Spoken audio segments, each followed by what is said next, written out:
Hello दोस्तों, स्वागत है आप लोग का आर्यम एकेडमी में। तो दोस्तों हम आपके लिए लेकर आए हैं एसएससी जीडी में। दोस्तों आज का जो टॉपिक होगा वो होगा साइंस है, ठीक है ना।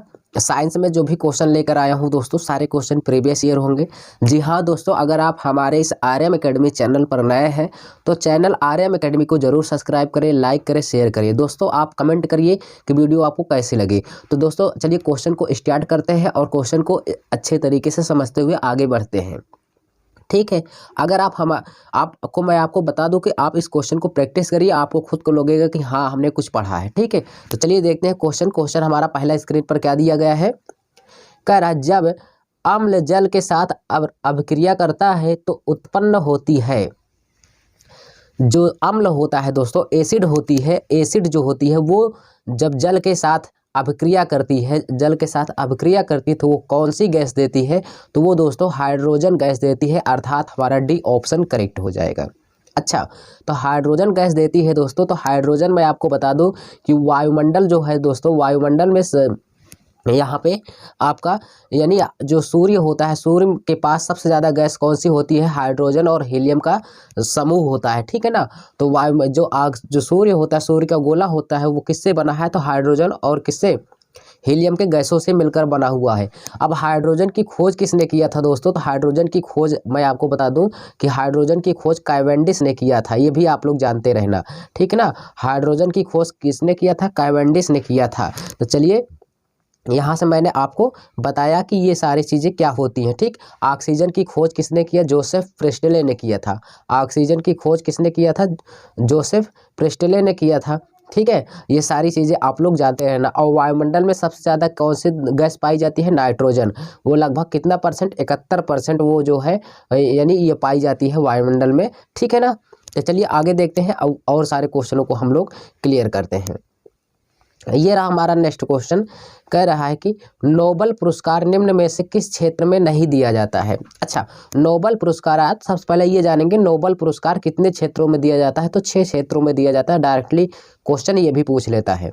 अच्छा, तो सबसे बात यहाँ पे ये है दोस्तों, किस में दी जाती है? तो मैं आपको बता दूं, जीव विज्ञान हो, रसायन विज्ञान हो, साहित्य है, भौतिक विज्ञान है, यहाँ पे ये सारे तो आपको दी जाती है, ठीक है। तो यहाँ पे जबकि यहाँ पे मैं आपको बता दूं कि साहित्य जो है दोस्तों, यहाँ पे साहित्य में जो दिया जाता है वो ठीक है, लेकिन यहाँ दोस्तों यहाँ पे ये जो आंसर आपका आया है, यहाँ पे हमारा जो आंसर होगा वो हो जाएगा, क्या हो जाएगा? जीव विज्ञान। तो यहाँ पे नोबेल पुरस्कार दोस्तों किस क्षेत्र में नहीं दिया जाता है? तो यहाँ पे हो जाएगा आपका जीव विज्ञान। तो यानी फर्स्ट ऑप्शन क्या हो जाएगा? करेक्ट हो जाएगा, ठीक है ना। देखिए आप लोग जानते रहिए थोड़ा बहुत, अगर जानते रहेंगे तो ज़्यादा सही रहेगा, ठीक है ना। तो यहाँ पे हमारा आंसर कौन सा हो गया था दोस्तों? ए ऑप्शन हमारा करेक्ट हो जाएगा, ठीक है।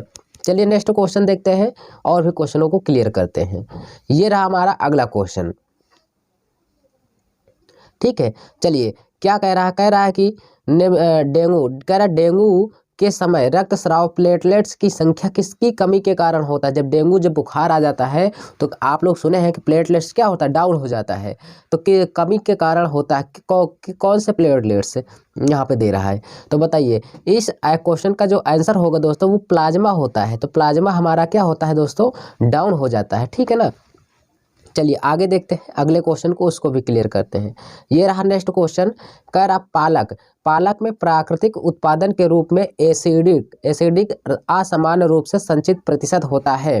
तो इसमें देखिए सबसे पहले आप जानिए पालक में क्या पाया जाता है। तो पालक में दोस्तों लोहा पाया जाता है। क्या पाया जाता है? लोहा पाया जाता है, अर्थात आयरन जिसको बोलते हैं, ठीक है ना, जिसे हम आयरन बोलते हैं।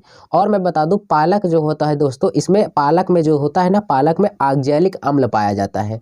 कौन सा अम्ल पाया जाता है दोस्तों? ऑक्जेलिक अम्ल। तो यहाँ पे हमारा डी ऑप्शन करेक्ट होगा, ठीक है। इस क्वेश्चन का आंसर डी ऑप्शन हो जाएगा। अच्छा, थोड़ा सा मैं आपको बता दूं, अब यहाँ पे जो साइट्रिक अम्ल है, साइट्रिक अम्ल किसमें पाया जाता है? विटामिन सी में। तो विटामिन सी में कौन सा अम्ल पाया जाता है? तो विटामिन सी का रासायनिक नाम साइट्रिक एसिड है, अम्ल है। विटामिन सी में जो होता है दोस्तों आंवला होता है, ये सब पाया जाता है। विटामिन सी की खोज किसने किया था? तो विटामिन सी की खोज होलकट ने किया था, ये भी जानते रहना। विटामिन की खोज टार्टरिक अम्ल जो दोस्तों होता है, ये भी एक प्रकार का अम्ल है। अम्ल का पीएच मान 7 से कम होता है, ये भी जानते रहिए। अम्ल का पीएच मान 7 से कम होता है। दुग्ध दुग्ध होता है ना, दूध पीएच मान भी कितना होता है, 6 पॉइंट कुछ होता है। ठीक है, दूध का पीएच मान भी 6 होता है। अब यहाँ पे आप सारी चीज़ें आप लोग जानते रहिएगा। ठीक है, चलिए देखते हैं आगे और आगे क्वेश्चन को सॉल्व करते हैं। ये रहा नेक्स्ट क्वेश्चन। कह रहा अंडे को सिरके के विलयन में 20 से 24 घंटे तक रखने पर क्या होगा। जो अंडा होता है ना, अंडे को सिरके में सिरके के विलयन अर्थात सिरका हो, सिरके का घोल हो, उसमें आप 24 घंटे तक रख देंगे तो क्या होगा बताइए। तो यहाँ पे आपको मैं बता दूं कि ये जो होता है ना, अंडे का आवरण जो होता है वो क्या होता है, घुल जाएगा दोस्तों। जो अंडे का ऊपरी परत होता है कैल्शियम कार्बोनेट का बना होता है, ये घुल जाता है उसमें, ठीक, सिरके में। तो चलिए आगे देखते हैं अगला क्वेश्चन। ये रहा, कह रहा गायटर या गंडमाला की बीमारी है तो ये थायराइड ग्रंथि से होती है दोस्तों, सबको पता होना चाहिए। थायराइड ग्रंथि गायटर गंडमाला की बीमारी है एक प्रकार से, ठीक है ना। यहाँ पे ये भी सारी चीज़ें आप लोग जानते रहना। ठीक, तो चलिए नेक्स्ट क्वेश्चन देखते हैं। ये रहा अगला क्वेश्चन हमारा।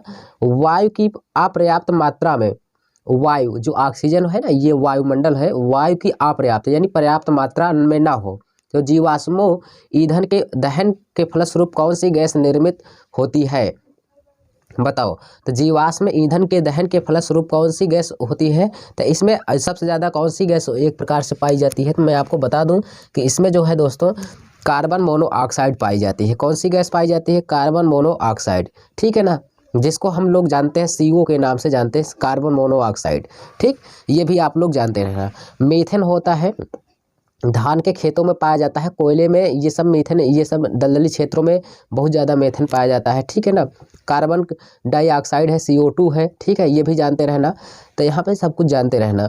ठीक, चलिए आगे देखते हैं। ये रहा नेक्स्ट क्वेश्चन। सौर सेल किस प्रकार कार्य करता है। तो सौर सेल जो दोस्तों होता है, ये सौर ऊर्जा को किस में परिवर्तित करता है, सौर ऊर्जा को विद्युत ऊर्जा में परिवर्तित करता है। सौर सेल जो होता है दोस्तों कार्य करता है सौर ऊर्जा को विद्युत ऊर्जा में या प्रकाश ऊर्जा में या ऊष्मीय ऊर्जा में, या कह रहा किस में परिवर्तित करता है, तो ये आपको बताना है। ठीक है, तो यहाँ आपका जो सही आंसर हो जाएगा दोस्तों, जो यहाँ पे C ऑप्शन दिख रहा है, यहाँ पे आप लोग बताइए इसका सही आंसर यही होगा। मैंने कहा कि ये जो होता है C ऑप्शन करेक्ट हो जाएगा। ठीक है, सौर ऊर्जा को विद्युत ऊर्जा में परिवर्तित करता है। अगला क्वेश्चन ये रहा, जठर अम्ल किसके द्वारा स्रावित होता है। तो जठर अम्ल जो दोस्तों होता है गैस्ट्रिन स्रावी ग्रंथियों के द्वारा होता है, ठीक है ना। किसके द्वारा, गैस्ट्रिन, जठर अम्ल गैस्ट्रिक स्रावी ग्रंथियां द्वारा पेट में स्रावित होती है। तो ये भी जानते रहना, गैस्ट्रिन स्रावी ग्रंथियों के द्वारा। C ऑप्शन करेक्ट होगा। ये रहा हमारा अगला क्वेश्चन, बहुत ही प्यारा क्वेश्चन और आप लोग इसका आंसर बताएंगे कि मनुष्य में आमतौर पर गुणसूत्रों के जोड़ों की संख्या, देखिए गुणसूत्रों की संख्या कहे तो 46 बताना है, अब गुणसूत्रों के जोड़ों की संख्या पूछे तो आपको 23 बताना है। तो इस क्वेश्चन का सही आंसर हो जाएगा B ऑप्शन करेक्ट होगा, 23 जोड़े। अच्छा, यहाँ पे इतना आ गया तो मैं आपको थोड़ा सा और बता दूं कि आपके पसलियों की अगर पूछे आपके पसलियों में कितने जोड़े पाए जाते हैं पसलियों, तो यहाँ पे मैं बता दूं पसलियों की कुल संख्या पूछे तो होती है 24, पसलियों की कुल संख्या 24, लेकिन जोड़े पूछे तो 12 जोड़े। ठीक है, इसी तरह आपके न्यूरॉन यानी मेरुरज्ज के रीढ़ की हड्डियों में कितने न्यूरॉन पाए जाते हैं, तंत्रिकाओं पाए जाते हैं, तो उसमें 31 जोड़े पाए जाते हैं। 31 जोड़े तंत्रिका तंत्र पाए जाते हैं, किसमें, मेरुरज्ज में, रीढ़ की हड्डी में 31 जोड़े तंत्रिका तंत्र पाए जाते हैं। अगर संख्या पूछे तो इसी का डबल कर दीजिए, 62। ठीक, ये सारे क्वेश्चन आप लोग जानते रहना दोस्तों, बहुत पूछे जाते हैं। अगर आपके खोपड़ी में पूछे कि आपके हृदय में कितने हड्डियां होती हैं, तो आपके हृदय में कुल मिला के 29 हड्डियां होती हैं, ये भी चीज़ जानते रहना। और वयस्क मनुष्य में कुल मिला के 206 हड्डी होती है, लेकिन शिशुओं में कुल मिला के कितनी हड्डी होती है, शिशुओं में दोस्तों 300 हड्डी होती है। ये सारे क्वेश्चन आप लोग जानते रहना, मैंने सब चीज़ बताया, फिर से बता दे रहा हूँ। गुणसूत्रों की संख्या पूछे तो 23 जोड़े हैं, अगर संख्या अकेले पूछे तो इसी का डबल 46। पसलियों, आपके सीने में जो पसलियाँ होती है दोस्तों, पसलियाँ यहाँ पे होती है ना, पसलियों की संख्या पूछे तो 24, लेकिन जोड़े पूछे तो 12 जोड़ी, और खोपड़े में कुल मिला के 29 हड्डी होती है। ठीक है, अब मेरुरज्ज अर्थात रीढ़ जिसे बोलते हैं, मेरुरज्ज में तंत्रिका तंत्र की कुल संख्या कितनी होती है, 62, अगर जोड़ी पूछे तो 31 जोड़ी, और वयस्क मनुष्य में 206 हड्डी पाई जाती है, और शिशुओं में 300 हड्डी पाई जाती है। ठीक, ये सारी चीज़ें आपको मैंने डाटा क्लियर कराया। चलिए आगे देखते हैं, आगे के भी क्वेश्चनों को सॉल्व करते हैं। ये रहा हमारा क्वेश्चन, कह रहा पारिस्थितिकी के निर्माण में शामिल है, तो पारिस्थितिकी के निर्माण में कौन से देखिए आप लोग बताइए बताइए जैविक और भौतिक कारक, वेरी गुड। यहाँ पे हमारा सी ऑप्शन हो जाएगा, इसमें कोई संदेह नहीं है। जैविक और भौतिक कारण यहाँ पे हमारा क्या होगा भाई, सही हो जाएगा। ठीक है, ये रहा अगला क्वेश्चन। कह रहा है कि सभी सजीव जीवों को व्हिटकर द्वारा 1969 में द्वारा प्रस्तावित प्रणाली के तहत समूहों को वर्गीकृत किया गया।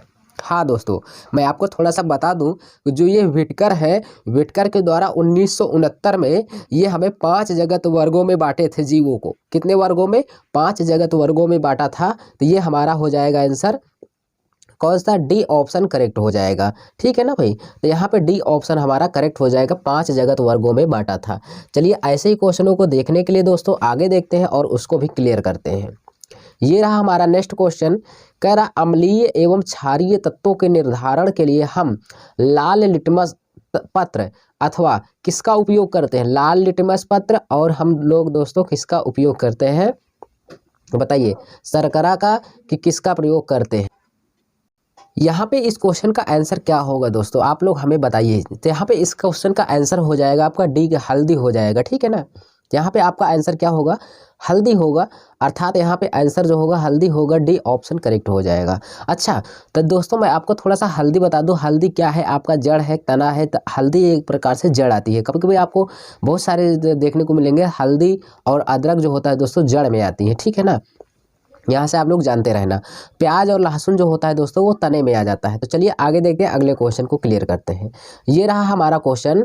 प्रजनन में अंतर्निहित भिन्नता लैंगिक प्रजनन, अंतर्जनित यानी अंतर्निहित भिन्नता लैंगिक प्रजनन, जो लैंगिक प्रजनन होता है दोस्तों और की विफलता के कारण होता है। किसकी विफलता के कारण होता है, प्रजनन में किसके अंतर्निहित भिन्नता होती है, लैंगिक प्रजनन होता है, किसके कारण होता है, तो बताइए, डीएनए के कॉपी के कारण। हाँ दोस्तों, डीएनए के कॉपी के कारण ही होता है हमारे शरीर में। ठीक है ना, इनका भिन्नता, तो ए ऑप्शन करेक्ट होगा। अगला क्वेश्चन देखते हैं क्या कह रहा है। कह रहा जलीय पारिस्थितिकी में हरे पेड़ पौधे सूर्य के प्रकाश की ऊर्जा का लगभग ग्रहण करते हैं। तो जो हरे पेड़ पौधे होते हैं हमारे, वो ऊर्जा, जो सूर्य की ऊर्जा होती है उसका लगभग कितना % ग्रहण करते हैं ये लोग, बताइए। तो यहाँ से इस क्वेश्चन का भी बहुत ही अच्छा क्वेश्चन है। देखिए कितना यहाँ पे अच्छा और सटीक क्वेश्चन पूछा गया है, बताइए। तो इस क्वेश्चन का अगर मैं यहाँ पे आंसर देखूंगा तो यहाँ पे इस क्वेश्चन का आंसर हो जाएगा दोस्तों यहाँ पे डी ऑप्शन। मैं थोड़ा सा और कुछ आपको क्लियर कराऊंगा। अच्छा, तो यहाँ पे दोस्तों ये जो होता है ना, जो सूर्य का प्रकाश आता है, तो सूर्य का प्रकाश क्वेश्चन पूछा जाता है, पेड़ पौधे सूर्य के प्रकाश से प्रकाश संश्लेषण करके भोजन बनाते हैं लोग, लेकिन दोस्तों कौन सा प्रकाश का रंग ऐसा है जो ज़्यादा प्रकाश संश्लेषण भोजन बनाने में मदद करता है, तो वो होता है लाल रंग। ठीक है, ये भी आपसे पूछा जाता है। तो चलिए आगे देखते हैं, अगले क्वेश्चन को क्लियर करते हैं। ये रहा अगला क्वेश्चन। हम विद्युत चालक में विद्युत धारा की तुलना में से कर सकते हैं, बताओ। कह रहा विद्युत चालक में विद्युत धारा की तुलना में किससे कर सकते हैं, तो बताइए। तो यहाँ पे अगर इस क्वेश्चन का आंसर देखा जाए तो यहाँ पे हो जाएगा नदी में जल धाराओं। हम विद्युत चालक में विद्युत धारा की तुलना किससे कर सकते हैं, नदी में जल धाराओं से कर सकते हैं। तो बी ऑप्शन करेक्ट होगा। अगला क्वेश्चन है, एक यंत्र जिसका उपयोग परिपथ में विद्युत धारा को मापने के लिए, तो कोई परिपथ है, मान लेते हैं यहाँ से एक तार है, ठीक है ना, ये ए है और बी है। तो यहाँ से ए से लेकर बी के बीच में कितनी धारा जा रही है, कितनी नहीं जा रही, इसका कोई तो मापक यंत्र होगा दोस्तों। तो मान लेते हैं, तो इसका मापक यंत्र होता है, विद्युत धारा को मापने का यंत्र जो होता है दोस्तों, हम लोग मानते हैं किससे, एमीटर से। तो यहाँ पे हमारा सही आंसर कौन सा हो जाएगा, डी ऑप्शन हो जाएगा। तो यहाँ से विद्युत धारा का किससे मापते हैं, एमीटर से मापते हैं। तो यहाँ से आपको पता चला, ठीक है। और यहाँ से आपको मैं बता दूं, कुछ जो डॉक्टर लोग सामान्य तापमान पर प्रयोग करते हैं मापने के लिए, थर्मामीटर का प्रयोग करते हैं। थर्मामीटर की खोज किसने किया था, तो फ़ारेनहाइट ने किया था, ठीक है ना। थर्मामीटर की खोज किसने किया, यानी फ़ारेनहाइट ने। चलिए आगे देखते हैं, ये क्वेश्चन हमारा क्या है।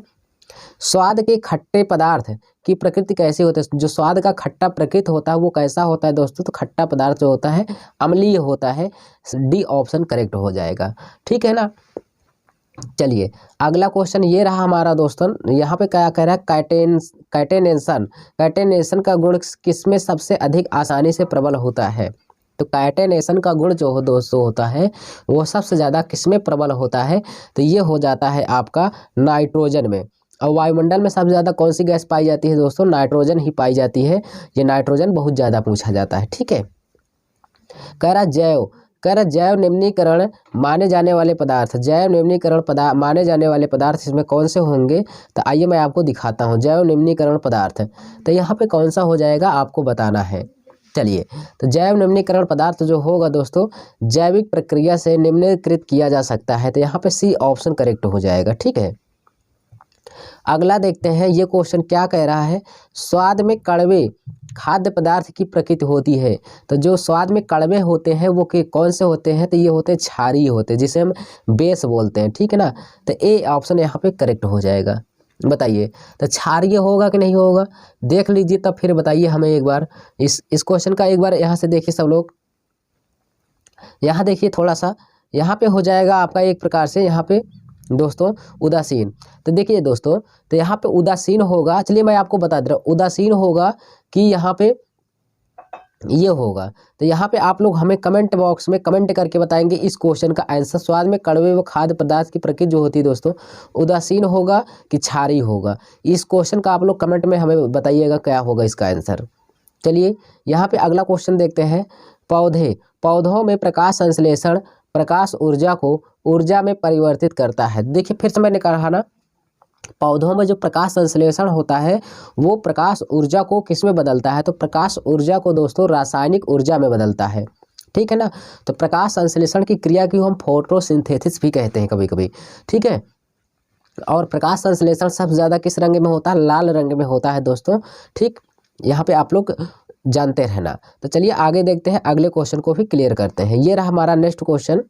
क्या कह रहा है, कह रहा है कि रोग पैदा करने वाले सूक्ष्म जीवों को नष्ट करने, रोग पैदा करने वाले जो सूक्ष्म जीव होते हैं उनको नष्ट करने के लिए और दूध की वैधता को बढ़ाने के लिए किस प्रक्रिया का उपयोग किया जाता है, तो सबसे आसान और सटीक तरीका होता है दोस्तों पाश्चुरीकरण।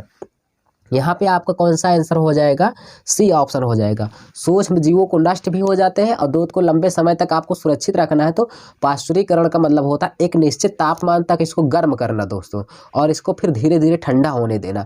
ये नहीं कि इकट्ठा गर्म किए और तुरंत इसको ठंडा करो, तो नहीं, इसको धीरे धीरे ठंडा करो, तो यही होता पाश्चुरीकरण होता है, सी ऑप्शन। अगला क्वेश्चन क्या कह रहा है, किसी सफ़ेद कपड़े में लगाकरी, ठीक है, लगाकरी का दाग, यहाँ पे दिया है कुछ कपड़े में लगाकरी का दाग साबुन लगाने पर लाल भूरे रंग में बदल जाता है। ठीक है ना, करी का दाग, करी जिसको हम कड़ी भी कभी कभी बोलते हैं। ठीक है ना, तो यहाँ पे साबुन लगाने पर भूरे रंग में बदल जाता है, क्योंकि साबुन की प्रकृति होती है। तो साबुन की जो प्रकृति होती है वो कैसी होती है आपको बताना होगा। तो वो साबुन की प्रकृति जो तो पाउडर होता है क्षारकीय कलर की होती है, सी ऑप्शन करेक्ट होगा।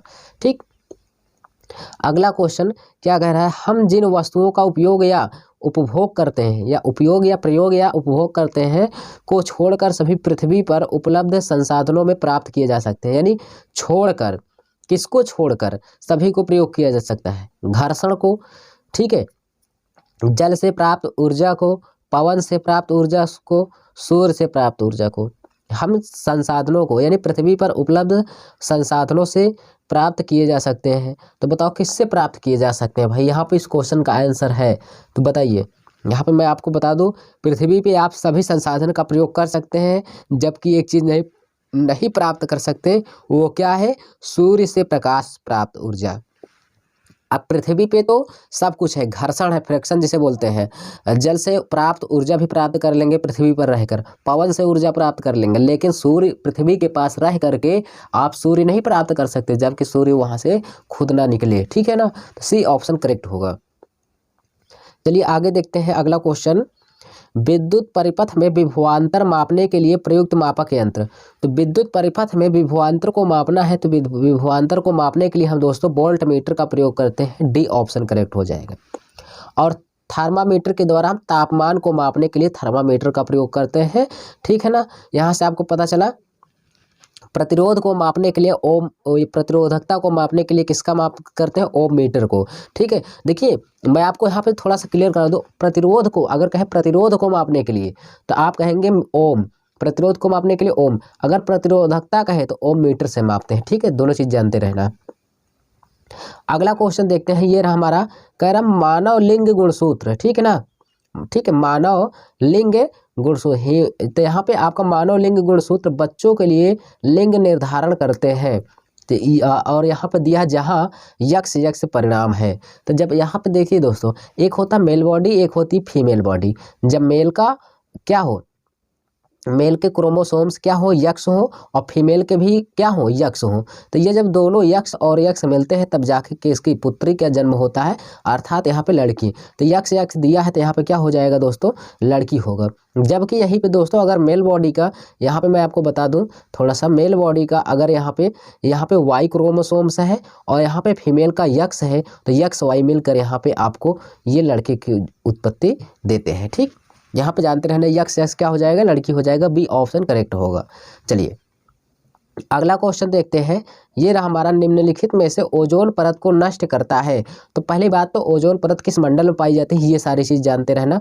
ओजोन मंडल दोस्तों समताप मंडल में पाई जाती है। किस मंडल में, समताप मंडल में पाई जाती है ओजोन परत। ओजोन परत दोस्तों ओजोन दिवस कब मनाया जाता है, तो ओजोन दिवस 16 सितंबर को मनाया जाता है दोस्तों, सितंबर को। ठीक है, 16 सितंबर को ओजोन दिवस मनाया जाता है। मॉन्ट्रियल प्रोटोकॉल इसी में बैठा था। ठीक है, और मैं आपको बता दूं, ओजोन परत का छिद्र का पता कहाँ पर लगाया गया है, तो अंटार्कटिका महाद्वीप में। कहाँ पर दोस्तों, अंटार्कटिका महाद्वीप में ओजोन परत के छिद्र का पता लगाया गया है। ठीक, तो ओजोन, अब यहाँ पे ओजोन परत किसको नष्ट कर रहा है दोस्तों, तो ओजोन परत यहाँ पे देखिए दोस्तों, ओजोन परत को नष्ट करता है। तो ओजोन परत को कौन नष्ट कर रहा है, क्लोरीन, बताइए, सिलिकॉन, गंधक, कार्बन। तो यहाँ पे बताएंगे आप लोग इसका क्वेश्चन का आंसर क्या होगा।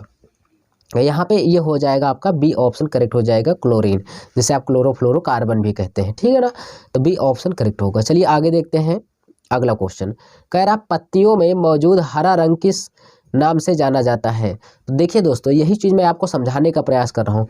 पत्तियों में जो दोस्तों पर्णहरिम पाया जाता है, पत्तों में जो हरा रंग होता है उसे हम क्लोरोफिल कहते हैं। क्या कहते हैं, क्लोरोफिल कहते हैं। तो यहाँ पे हमारा सही आंसर क्या हो जाएगा, ए ऑप्शन यहाँ पे करेक्ट हो जाएगा। ठीक है ना, टिश्यू, टिश्यू दोस्तों दूसरा चीज़ है, ऊतक होता है। टिश्यू क्या होता है दोस्तों, ऊतक होता है। ठीक, यहाँ पे ऊतक हो जाएगा। चलिए आगे देखते हैं अगले क्वेश्चन की ओर। ठीक, और यहाँ पे थोड़ा सा मैं इस क्वेश्चन को बता दूं, जाइलम।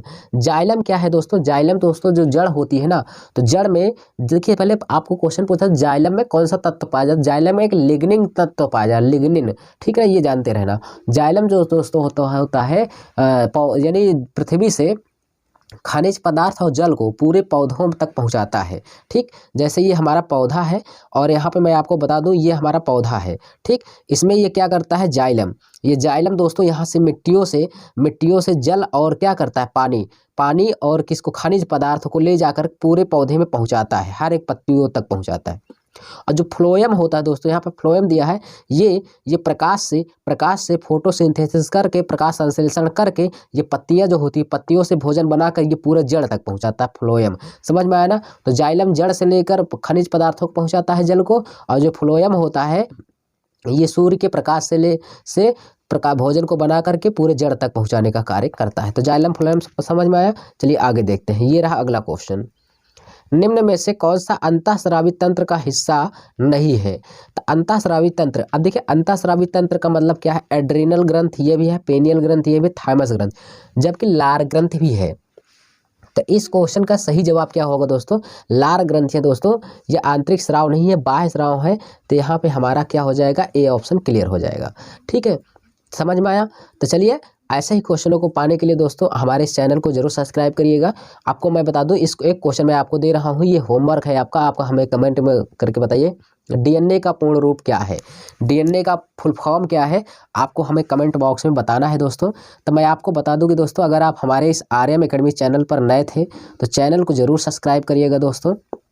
ठीक है, ऐसे ही वीडियो हम आपके लिए लेकर आते रहेंगे दोस्तों। हम मिलेंगे नेक्स्ट वीडियो में, तब तक के लिए आप लोगों को दोस्तों थैंक यू।